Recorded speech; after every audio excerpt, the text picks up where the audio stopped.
మాల్దీవుల మంత్రులు ప్రధాని మోదీపై చేసిన అనుచిత వ్యాఖ్యలతో ఇరు దేశాల మధ్య ఉన్న దౌత్య పరిణామాలు కీలకంగా మారుతున్నాయి. తాజాగా ఈ వివాదం మరో మలుపు తిరిగింది. మాల్దీవుల్లో ఉన్న భారత సైన్యాన్ని వెనక్కి పిలిపించుకోవాలని మాల్దీవుల ప్రభుత్వం గతంలో భారత్కు సూచించింది. తాజాగా మరోసారి ఉద్ఘాటించింది. భారత్ తమ సైన్యాన్ని ఉపసంహరించుకోవాలని ఆ దేశ అధ్యక్షుడు మహమ్మద్ ముయిజ్జు భారత్కు స్పష్టం చేశారు. మార్చి 15 నాటికి ఉపసంహరణ ప్రక్రియ పూర్తి చేయాలని తమ అధ్యక్షుడు డెడ్లైన్ విధించినట్టు మాల్దీవుల అధికారుల యంత్రాంగం సూచించింది. గతంలో మానవతా అవసరాల కోసం భారత్ ఇచ్చిన 2 హెలికాప్టర్లను వినియోగించడం ఆపేయాలని అధ్యక్షుడు మహమ్మద్ ముయిజ్జు ఆదేశించినట్టు తెలిపింది.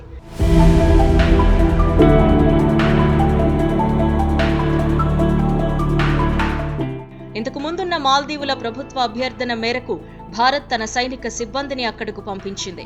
ప్రస్తుతం మాల్దీవుల్లో 88 మంది భారత సైనిక సిబ్బంది ఉన్నారు.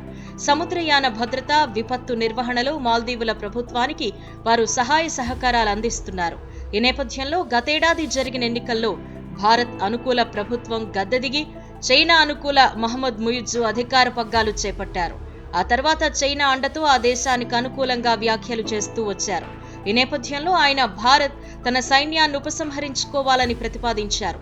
ఈ పరిణామాలన్నింటినీ గమనిస్తూ వచ్చిన మోదీ మాల్దీవులకు ఆయువు పట్టులాంటి పర్యాటక రంగంపై చావు దెబ్బతీశారు.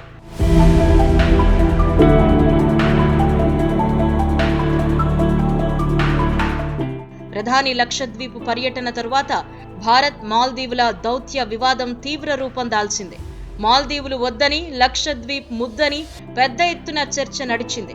కొందరు మాల్దీవుల మంత్రులు ప్రధాని మోదీపై అనుచిత వ్యాఖ్యలు చేసి చివరకు తమ పదవులు సైతం పోగొట్టుకున్నారు. ఈ నేపథ్యంలో మాల్దీవుల అధ్యక్షుడు మహమ్మద్ ముయిజ్జు భారత సైన్య ఉపసంహరణను మళ్లీ తెరమీదకు తీసుకొచ్చి డెడ్ లైన్ కూడా విధించారు. ఇటీవలే ఆయన చైనాలో పర్యటించారు. ఆ వెంటనే భారత సైన్యాన్ని ఉపసంహరించుకోవాలని డెడ్ లైన్ విధించటం ప్రాధాన్యాన్ని సంతరించుకుంది. ఈ నేపథ్యంలో సైన్యం ఉపసంహరణపై చర్చల కోసం ఇరు దేశాలు హై లెవెల్ కోర్ గ్రూప్ కూడా ఏర్పాటు చేశాయి. ఆదివారం మాలేలో తొలిసారిగా ఈ బృందం సమావేశమై పలు అంశాలపై చర్చించింది.